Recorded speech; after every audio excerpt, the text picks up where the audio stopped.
오늘 하나님의 말씀은 마가복음서 10장 13절부터 31절까지 말씀입니다.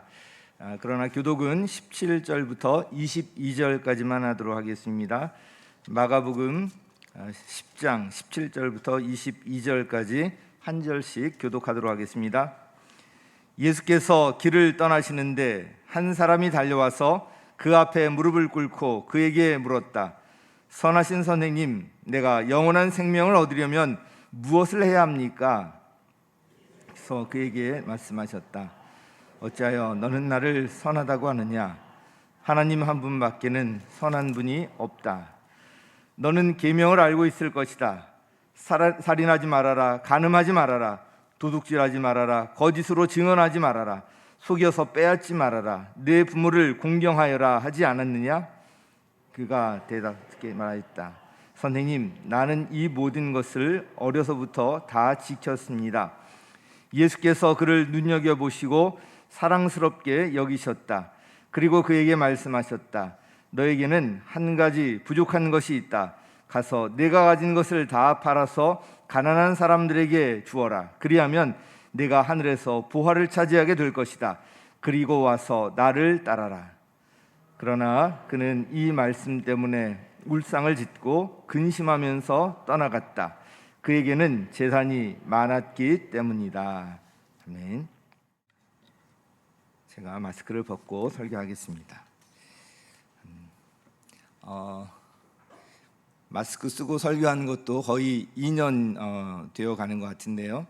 그동안 집중력 흐트러지지 않도록 하기 위해서 양면 테이프를 붙이고 그래서 설교에서 손이 마스크로 올라가는 일이 이제 거의 없었고요. 대신에 제가 물을 마시지 못했습니다. 물을 자주 마셨는데 어떤 분들이 물을 설교할 때 안 마시면 좋겠다 또 이렇게 건의하는 분도 계셔서 제가 마스크 쓰고 하는 동안에 물을 안 마셔서 그분께서는 아마 만족하셨을 것 같아요. 좀 힘들었지만 참았는데 그것도 좀 습관인 것 같은 생각도 들어요. 그냥 참을만 했고요. 이제 모든 것 정상화하면 좋겠다 하는 생각이 들어서 저도 마스크 벗으면서 함께 좀 대면으로 같이 모이고 우리 정상화하자 이런 이제 말씀을 좀 드리고 싶습니다. 이제 코로나19 이렇게 길어질 걸 생각을 못했는데 길어야 2-3개월 하면 끝날 줄 알았는데 이렇게 2년이나 넘고 3년째 접어들지 않습니까? 또 앞으로 언제까지 계속될지 모르는데 그렇다고 해서 우리가 계속 이 자리를 지키지 아니하고 그건 아닌 것 같아서 모든 걸 좀 정상화하자 해서 이제 올해부터 그렇게 하려고 합니다. 아주 급격히 악화되거나 상황 변화가 없는 한 우리 대면으로 모이는 것, 목장이든 예배든 모든 모임 다만 마스크를 잘 쓰고 이제 진행을 하는 것으로 그렇게 하려고 합니다. 참고해 주시면 좋겠습니다. 오늘 설교 말씀은 얻으려면 버려야 한다 이 제목으로 말씀을 드립니다. 아이들을 이렇게 키우다 보면 성경 말씀과 관련해서 깨닫는 것이 많은데요. 아이들은 아주 싫어하는 것이 아니면 보통 주는 대로 받습니다.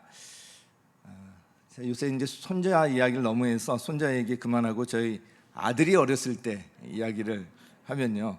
한 번은 제 장난감을 저희 아들에게 이제 주었는데요. 이미 그 양손에 자기가 좋아하는 장난감이 하나씩 들려 있었습니다.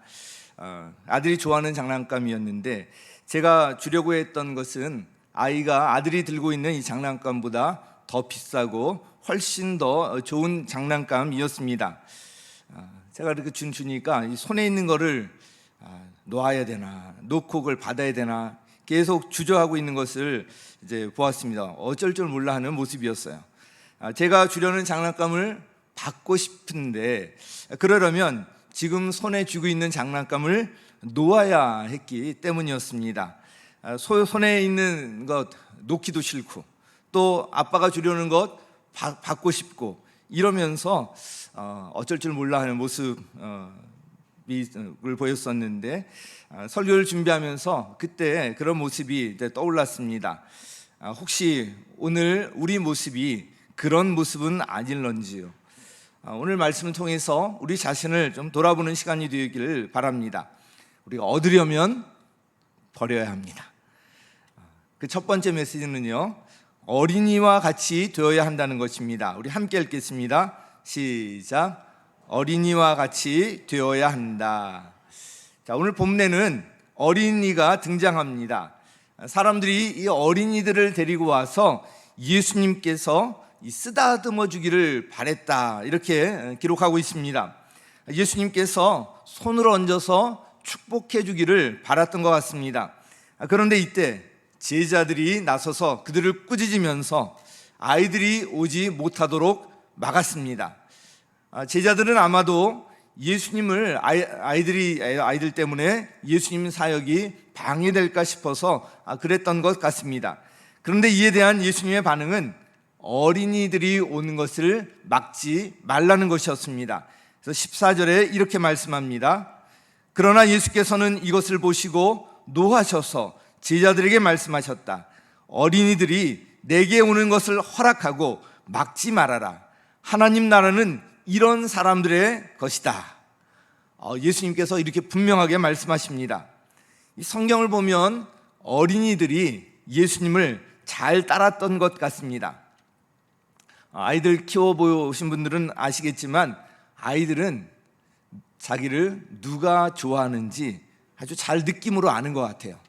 그래서 함부로 아무한테나 이제 가지 않습니다. 아주 어린 아기일 때도요, 자기를 좋아하는 사람에게 가려고 하고요, 그렇지 않은 사람 앞에서는 또 울거나 이럽니다. 원로 목사님 댁에 그 강아지가 있는데 요새는 또 아기라고 불러야 되는 것 같은데, 이 톨이라고는 강아지가 있습니다. 참 재미있어요. 가면 누가 가든지 굉장히 이제 반기거든요. 그런데 그 반기는데 차별이 있습니다. 저희 아내하고 제가 가면요, 저희 아내한테 먼저 달려들어서 굉장히 반가워요. 그 다음 순서가 저예요. 그래서 저의 승현이 둘째 아들하고 저희 아내하고 저하고 셋이 가면 저희 아들한테 먼저 달려들어요. 그 다음에 저희 아내, 저는 이제 마지막이에요. 그 토리가 누가 자기를 그렇게 제일 좋아하는지 예뻐하는지를 알고 있는 것 같아요. 저는 가면 가끔 혼내기도 하고 그렇게 막 아주 마음을 다해서 좋아하고 이런 것을 하지는 않거든요. 근데 저희 둘째 아들 승현이를 보면 정말 마음을 다해서 그 강아지를 그렇게 이제 돌보는 그런 것을 이제 볼 수가 있는데, 이 강아지들도 그걸 이제 압니다. 이 어린 아이들도 이거 잘 아는 거예요. 어린이들이 예수님을 따랐다는 것은 예수님께서 이 어린이들을 그만큼 좋아하고 사랑하셨다는 이야기입니다. 그래서 어린이들이 예수님께 나아오려고 했던 것을 이 제자들이 이제 막아섰지 않았습니까? 이런 모습을 보면서 노하셨다고까지 말씀하고 있습니다. 이것을 보면 예수님께서 어린이들을 아주 사랑하셨다는 것을 알 수가 있습니다. 예수님께서는 그 어린이들을 껴안아 주시고요, 그들에게 손을 얹어서 축복해 주셨습니다. 예수님께서 이렇게 하셨다면 우리도 그렇게 해야 하는 것 아니겠습니까? 그래서 우리 교회 학교 이 사역을 우리 예수님께서 아주 기뻐하신다는 것을 알 수가 있습니다. 우리 목장에서도 올리브 블레싱을 하고요, 또 어린이 목장을 하고 있는데 이것을 얼마나 하나님께서 기뻐하시겠습니까? 우리 수요일날 특송을 한 목장이 특송을 했는데 선교사님이 올라오셔서 이런 말씀을 하셨습니다. 그 목장이 아이들까지 나와서 우리 엄마 아빠 아이들과 함께 찬양을 올려드리는 그런 이제 모습을 보고서 되게 감동이 되셨나 봐요. 아이들과 함께 이렇게 하는 것이 얼마나 귀한 일인지 그것부터 이제 선교사님이 말씀하시는 것을 보았었는데, 예수님께서도 바로 이 어린이들을 반기시고 이 어린이 사역을 축복하신다는 것입니다. 요즘 가정교회에서도 이 다음 세대에 관해서 이전보다 더 관심을 갖고 있는데요. 그것을 나타내는 이제 한마디가 있습니다. 뭐냐면 어린이도 목장 식구이다. 어린이는 그냥 목장 모임에 방해되는 것들 정도로 전에는 생각하는 적도 있었는데 지금은 바뀌었습니다. 생각이 어린이도 우리 목장의 목장 식구다. 그래서 이 완전히 관점이 새로워지는 거예요. 한편 이 어린이들이 오는 것을 막지 말라고 하시면서 하나님 나라는 이런 사람들의 것이다. 이 예수님께서 이렇게 말씀하셨는데요. 왜 이렇게 말씀을 하셨을까요? 이에 대한 대답이 바로 이어지는 구절에 나옵니다. 우리 15절 말씀 함께 읽겠습니다. 시작. 내가 진정으로 너희에게 말한다. 누구든지 어린이와 같이 하나님 나라를 받아들이지 않는 사람은 거기에 들어가지 못할 것이다. 아멘. 여기에 포인트가 있는 거예요. 그래서 오늘 이 소제목으로 어린이와 같이 되어야 한다라고 이제 정했습니다. 그 포인트가 바로 이 말씀입니다. 어린이와 같이 하나님의 나라를 받아들여야 한다는 것입니다. 어린이는 단순해요. 순수해요. 복잡하게 계산하면서 이것저것 따지지 않습니다. 그래서 누군가 어떤 선물을 주면요, 일단 기쁘게 이제 받아듭니다. 에베소서 2장 8절 9절에 나와 있듯이 구원은 하나님의 선물입니다. 하나님께서 이 계시의 말씀을 주셨고요, 이에 따라서 독생자 예수 그리스도를 이 땅에 보내시고요, 또 예수님께서는 우리의 모든 죄를 대신해서 십자가를 지셨습니다. 이 과정에서 우리가 한 일은 아무것도 없습니다. 그래서 우리에겐 자랑할 것이 없어요. 그래서 구원은 전적인 하나님의 은혜요, 선물인 것입니다. 그런데 아무리 좋은 선물이라도 우리가 받지 않으면 내 것이 되지 않습니다. 아이들은 단순해서 이 선물을 받는데 주저함이 없습니다. 반면에 어른들은 복잡합니다. 이 선물을 받았다가 혹시 이게 문제가 되는 것 아닌가, 뭐 여러 가지 이제 생각을 해요. 구원의 선물을 받아들일 때도 마찬가지인데요. 여러 가지를 따지고 계산하면서 주저하는 것을 볼 수가 있습니다. 내가 예수님을 믿으면 이제 일요일마다 교회에 나가야 되는데, 그러면 주말에 골프를 못 치러 가는 거잖아. 그러면 이 등산 모임에도 못 갈 텐데 이거 어떡하지? 복잡해요. 그래서 잘 주저주저하고 영접을 못하는 걸 보게 됩니다. 그런데 어린이와 같이 되어야 합니다. 어린이와 같이 우리에게 선물로 주신 이 하나님의 나라, 이 구원의 선물을 단순하게 계산하지 아니하고 받아들여야 한다는 것입니다. 요즘 신앙생활에 능력이 나타나지 않는다고 하는데요, 그 이유가 저는 이것과 관련이 있다는 생각이 듭니다. 우리 70년대, 80년대 한국 교회는 정말 놀라운 능력이 있었습니다. 신앙생활에도 아주 파워가 있었고요, 참 이 전도할 때도 아주 간절한 그런 힘이 있었는데 그 이유가 어디에 있었을까요? 저는 그 단순함과 순수성이라고 생각합니다. 당시 설교는 담임 목사님 설교, 그리고 가끔씩 오시는 부흥 강사님의 설교가 전부였습니다. 지금처럼 뭐 방송만 틀면 유명한 목사님의 설교가 나오고 그러지 않았어요. 성경 공부도 지금처럼 그렇게 제공되지 않았습니다. 성경 지식이 많지 않았지만 복음에 대해서는 누구보다도 뜨거운 확신이 있었고요, 복음을 전하는데 아주 뜨거운 열정을 가지고 전했던 것이 바로 그 당시 시절이었습니다. 그냥 목사님이 가르쳐 주시고 말씀하시는 대로 그냥 그대로 따랐습니다. 이 단순함과 순수성에서 놀라운 그런 능력을 경험할 수 있었던 것입니다. 그래서 우리 교회에서 성경대로 이것을 핵심 가치로 붙들고 있지 않습니까? 성경에 대한 단순한 이해와 단순한 순종, 여기에서 능력이 나온다고 믿는 것입니다. 오늘 말씀처럼 우리가 이 능력을 회복하기 위해서 어린이와 같이 되어야 합니다. 먼저 예수님께서 이 말씀을 하셨고요, 두 번째로 부자 젊은이와 관련해서 얻으려면 버려야 합니다. 우리 같이 읽겠습니다. 시작. 얻으려면 버려야 한다. 여기 이제 부자 젊은이가 이제 등장하는데요. 그는 아주 유능한 사람이었습니다. 이 같은 사건이 기록되어 있는 다른 이제 복음서에 보면 이 사람이 지도자, 관원으로 나옵니다. 사회적 지위도 있었다는 것을 알 수가 있습니다. 그런데 이 사람이 예수님께 달려와서 예수님 앞에 무릎을 꿇고 질문합니다.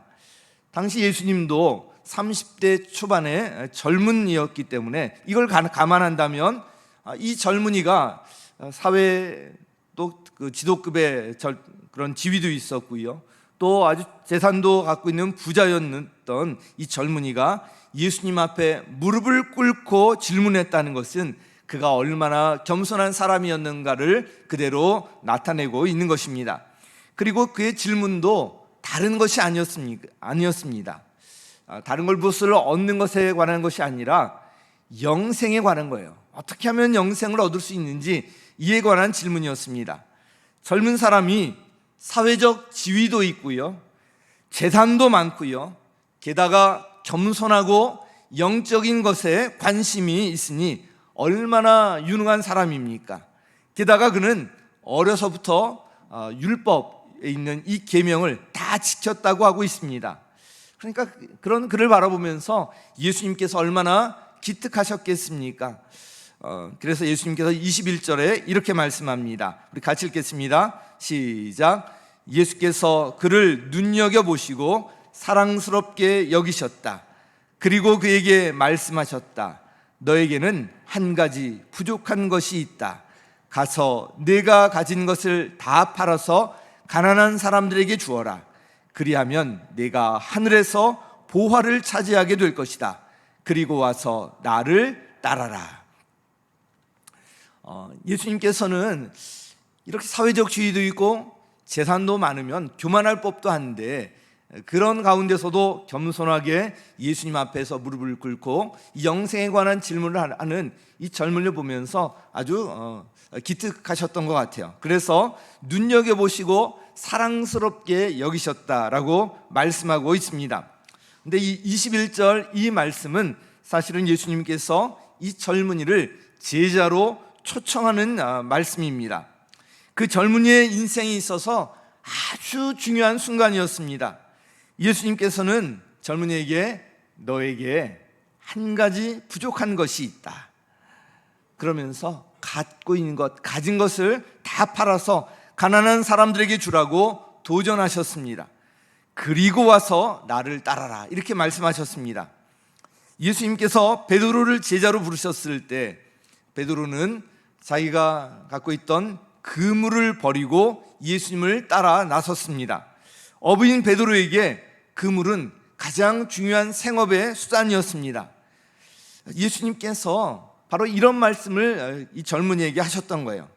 젊은이가 바로 그물처럼 여기고 있는 것을 버리고 나를 따라라 이렇게 말씀하시는 것과 같습니다. 그런데 예수님께서는 한 가지 또 더 중요한 말씀을 덧붙이셨습니다. 그리하면 내가 하늘에서 보화를 차지하게 될 것이다. 바로 이 젊은이가 예수님을 만나서 질문한 것이 영생, 바로 이 하늘 보화에 관한 것 아니었습니까?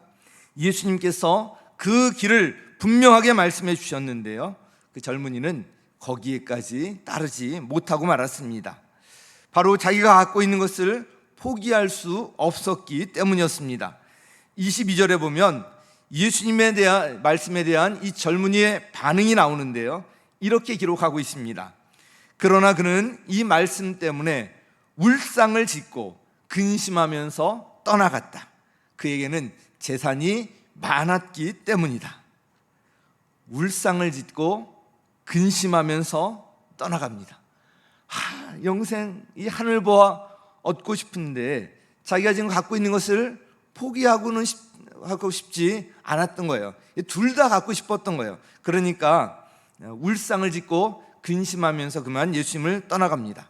그 젊은이는 인생의 아주 중요한 기회를 놓치고 말았던 것입니다. 그런데 이제 이런 말씀을 대하시면서 이 젊은이와 같이 근심하는 분들이 계실지 모르겠습니다. 예수님을 따르려면 이 재산 다 팔아서 바쳐야 한단 말인가? 이러면서 또 젊은이처럼 울상을 짓고 또 근심하는 분 계시는지 모르겠는데 그런 말이 아닙니다. 이 성경에 보면 처방과 묘사에 관한 말씀을 잘 구분할 필요가 있는데요, 성경에서 이렇게 하라, 이 처방에 관한 말씀이거든요. 너희가 서로 사랑하라, 이건 반드시 해야 하는 것이죠. 그런데 어떤 것은 묘사에 관한 말씀들이 있습니다. 우리 초대교회 다양한 여러 교회들이 나오는데 그런 교회들은 그런 교회에서 그렇게 했다, 묘사에 관한 거예요. 오늘 이 말씀도 이 청년에게 예수님께서 말씀하신 것, 이 청년에게 그렇게 했다라는 말씀이지, 예수님을 따르기 위해서 너희가 갖고 있는 재산을 다 팔아서 너희 다 가지고 바쳐야 한다, 이런 말씀이 아니라 이 젊은이에게 그렇게 하셨다는 말씀이에요. 다만 그 정신은 우리가 이제 본받을 필요가 있는데요, 그래서 우리가 이것은 꼭 기억해야 합니다. 우리가 예수님을 따른다는 것, 예수님의 제자가 된다는 것이 무엇인가? 바로 예수님을 나의 주인으로 받아들인다는 거예요. 예수님을 나의 주인으로 모셔드린다는 것입니다. 그래서 나의 소유권을 예수님께 넘겨드린다는 거예요. 내 삶의 모든 소유권을 예수님께 돌려드린다는 것인데, 이것은 우리를 위한 거예요. 전능하신 주님께서 주인 되어주시고요, 우리는 바로 그 주님께 순종하며 살아갈 때 거기에서 진정한 평안이 오고요, 진정한 행복을 거기서 맛볼 수가 있게 되는 것입니다. 젊은이가 근심하면서 떠나간 후에 예수님께서 제자들에게 이렇게 말씀하셨습니다. 23절에 보면 예수께서 둘러보시고 제자들에게 말씀하셨다. 재산을 가진 사람은 하나님의 나라에 들어가기가 참으로 어렵다. 이 청년을 돌려보내신 이후에 하신 말씀입니다. 이 말씀에 이어서 부자가 하나님의 나라에 들어가는 것보다 낙타가 바늘귀로 지나가는 것이 더 쉽다. 예수님의 이런 과장 어떤 표현적인 말씀인데 강조해서 말씀하시는 것입니다. 이 말에 제자들이 놀라서 그렇다면 누가 구원을 받을 수 있겠는가?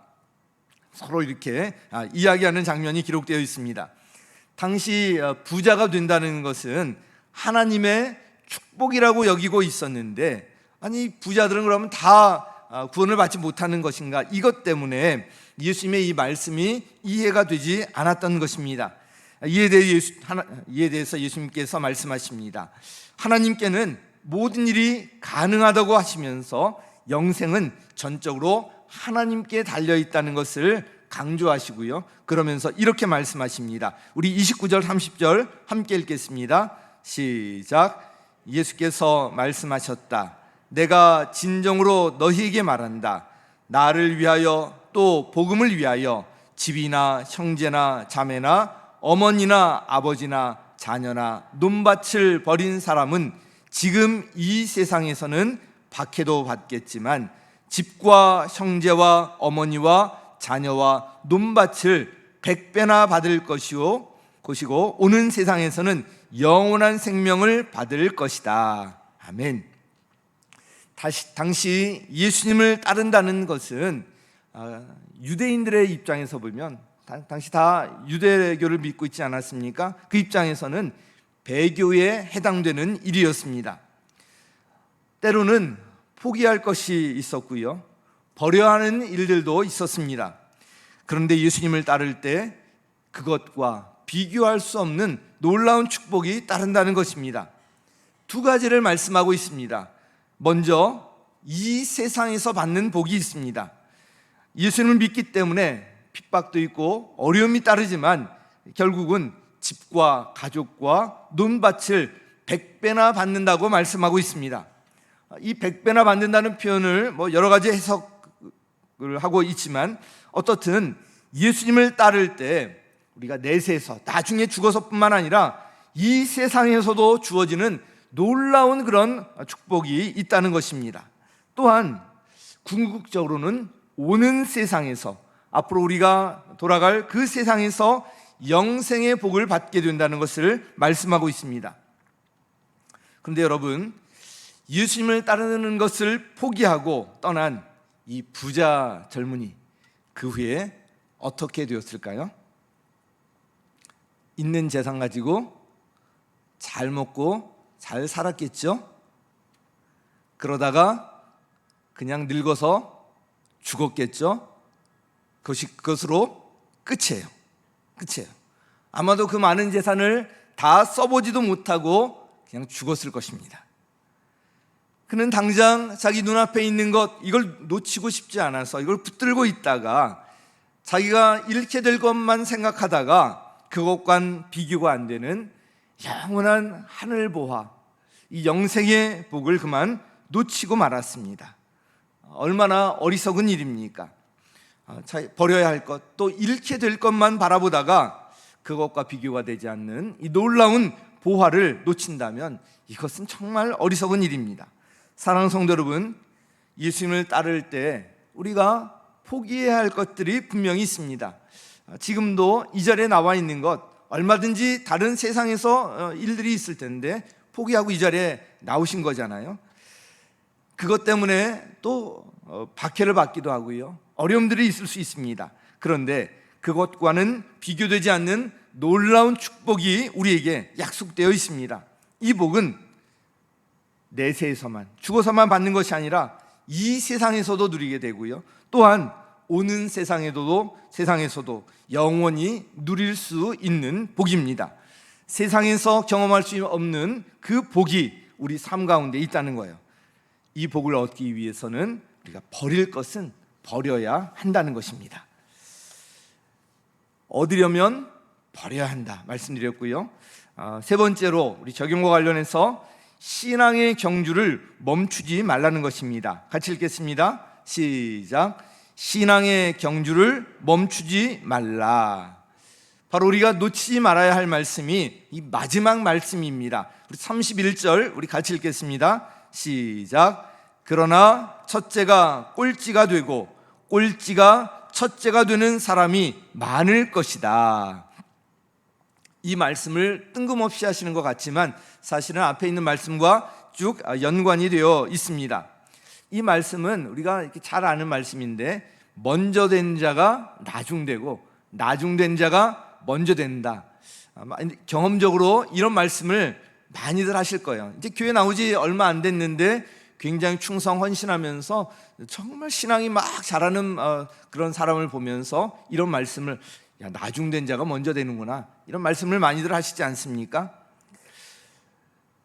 당시 이 첫째라고 여겼던 사람들은 어떤 사람들일까? 대조적으로 말하면 어떤 세리나 이 죄인들과 대비해서 바리새인들, 또 가난한 사람들과 대비해서 부자들, 또 이방인과 대비해서 유대인들, 또 종과 대비해서 주인들, 이런 사람들이 첫째로 여겨지는 사람이었을 것입니다. 오늘 본문에서는 부자 젊은이가 누가 보아도 첫째인 사람이었을 것입니다. 그런데 그는 예수님을 따르는 것을 포기함으로써 하나님 나라에서는 꼴찌가 되고 말았습니다. 이에 베드로는 예수님께 이렇게 말씀을 드립니다. 28절 같이 읽겠습니다. 시작. 베드로가 예수께 말씀드렸다. 보십시오, 우리는 모든 것을 버리고 선생님을 따라왔습니다. 이 부자 젊은이가 떠난 이후에 예수님의 그 말씀에 베드로가 이렇게 얘기하는 거야. 뭔가 우리 다 모든 걸 다 버리고 예수님을 따라왔습니다. 뭔가 예수님께 내어 보이고 싶었던 것 같아요. 베드로의 이 말에 예수님께서는 예수님을 따르는 자들이 받을 복에 대해서 말씀하신 후에 바로 이 31절, 그러나 첫째가 꼴찌가 되고 또 꼴찌가 첫째가 되는 사람이 많을 것이다, 이 말씀을 하셨거든요. 그러나 네가 이렇게 지금 모든 것을 버리고 나를 따랐다고 하지만, 그러나 첫째가 꼴찌가 될 수 있다, 또 꼴찌가 첫째가 되는 사람이 많을 것이다, 이 베드로도 마찬가지 아닙니까? 이렇게 자기가 모든 것을 버리고 예수님을 따랐다고 하면서 예수님께서 십자가를 지시는 그 상황 속에서 예수를 모른다고 3번이나 부인하면서 자신의 자리로 그냥 떠나가 버리는 이런 이제 모습을 보이지 않았습니까? 첫째가 되었다고 이렇게 내세웠지만 그도 그런 날이 있었던 것입니다. 그래서 이 말씀과 관련해서 우리가 좀 기억해야 될 것이 있습니다. 2가지를 좀 기억하면 좋겠는데요. 하나는 먼저 되었다, 먼저 된 자다, 즉 첫째라고 생각하는 분들에 관한 것입니다. 첫째가 꼴찌가 될 수 있습니다. 이것을 하나님의 경고의 음성으로 들으시기 바랍니다. 또 하나는 나중되었다, 즉 꼴찌라고 생각하는 분들을 향한 것입니다. 꼴찌가 첫째가 될 수 있습니다. 그러므로 늦게 믿었다고 낙심할 필요가 없습니다. 내가 진작에 이걸 깨달았다면 이렇게 하면서 늦게 깨달았다고 실망할 필요도 없습니다. 저는 27살 때 예수님을 만났습니다. 그때 20대 고등학교 졸업하고 20대 이 황금기를 그냥 세상에서 지났다는 것이 너무도 아쉬웠습니다. 어릴 때부터 신앙생활을 해왔던 그 사람들이 너무나도 부러웠습니다. 그래서 아마도 더 열심히 하려고 했던 것 같아요. 그러다가 이렇게 목사가 되어 있지 않습니까? 늦었다고 생각할 때 그때가 시작할 때라는 말, 그것이 틀린 말이 아니라는 것을 알 수가 있습니다. 그러므로 지금 첫째라고 생각하는 분들이나 꼴찌라고 생각하는 분들 모두 기억할 것이 있습니다. 바로 우리 신앙의 경주를 멈추지 말라는 거예요. 자만하지도 말고 그렇다고 실망하지도 말고 꾸준히 신앙의 경주를 멈추지 말라는 거예요. 이와 관련해서 빌립보서 말씀을 보도록 하겠습니다. 빌립보서 3장 12절 우리 함께 읽겠습니다. 시작. 나는 이것을 이미 얻은 것도 아니며 이미 목표점에 다다른 것도 아닙니다. 그리스도 예수께서 나를 사로잡으셨으므로 나는 그것을 붙들려고 쫓아가고 있습니다. 이 빌립보서를 기록할 당시에 이 사도 바울은 로마 감옥에 갇혀 있었습니다. 그래서 옥중서신이라고 불러요. 이때는 사도 바울이 수많은 사역을 하고요, 많은 교회를 세우고 많은 제자들을 길러내고 하나님 앞에 너무나도 귀한 일들을 많이 한 이후의 일입니다. 그럼에도 불구하고 그는 자만하지 않았습니다. 그는 마지막까지 신앙의 경주를 멈추지 않고 달려갔습니다. 그의 목표는 아주 분명했습니다. 우리 빌립보서 3장 14절 우리 함께 읽겠습니다. 시작. 그리스도 예수 안에서 하나님께서 위로부터 부르신 그 부르심의 상을 받으려고 목표점을 바라보고 달려가고 있습니다. 분명한 목표점, 표대 대신 예수 그리스도, 위로부터 부르신 부르심의 상, 분명한 그의 목표가 있었습니다. 13절 말씀을 보면 이 신앙의 경주를 하는 사람들이 가져야 할 자세에 관해서 말씀하고 있는데, 우리 빌립보서 3장 13절도 우리 함께 읽겠습니다. 시작.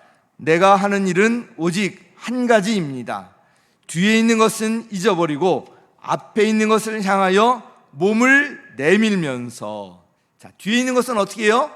잊어버리고 앞에 있는 것을 향하여 몸을 내밀면서, 이것이 신앙의 경주자의 그런 모습입니다. 그래서 뒤에 있는 것을 잊어버려라. 내가 왕년에 말이야, 내가 이런 사람이었어. 내가 왕년에 얼마나 헌신했는 줄 알아? 이거 잊어버리라는 거예요. 내 과거에 내 교회에 너무나 상처가 있어. 어떤 사람 때문에 너무 상처가 있어. 내가 해봤는데 잘 안 돼. 이런 거 잊어버리라는 거예요. 과거의 일 가지고 자만하고 만족해서도 안 되고요. 과거의 상처나 과거의 실패 때문에 그것이 걸림돌이 되어서도 안 됩니다. 뒤에 있는 것은 잊어버려야 하는 거예요. 그리고 앞에 있는 것을 향하여 몸을 내밀면서 달려가는 것입니다. 그래서 신앙은 현재가 중요한 거예요. 지금 내가 어떻게 하고 있는지, 현재, 지금부터 또 어떻게 나가는지, 이것이 항상 중요한 것입니다. 지금 내가 어떤 신앙으로 있는지 점검할 필요가 있습니다. 그리고 점검한 후에 앞을 향해서 몸을 내밀면서 달려나가는 거예요. 무엇을 하든지 우리 인생의 목표와 방향이 분명해야 합니다. 우리 교회는 분명한 목표와 방향을 갖고 있습니다. 분명한 목표점을 향해서 속도는 좀 조절할 수 있지만 분명하게 나아가는 것, 이것이 경주자의 자세인데요. 신앙의 경주도 마찬가지입니다. 그래서 우리 신앙의 이 경주를 멈추지 마시기 바랍니다. 코로나19가 우리 이 신앙의 경주를 막아서야 되겠습니까? 그 어떤 것도 우리 앞을 막아서서는 안 된다는 것입니다. 우리에게는 보이지 않지만 우리를 도우시고 우리에게 힘을 주시고 함께 하시는 성령님이 늘 우리와 함께 하신다는 것, 오늘이 바로 이 성령 강림절 아닙니까? 그 성령님을 온전히 의지하시고 끝까지 충성하시기를 예수님의 이름으로 간절히 축원합니다.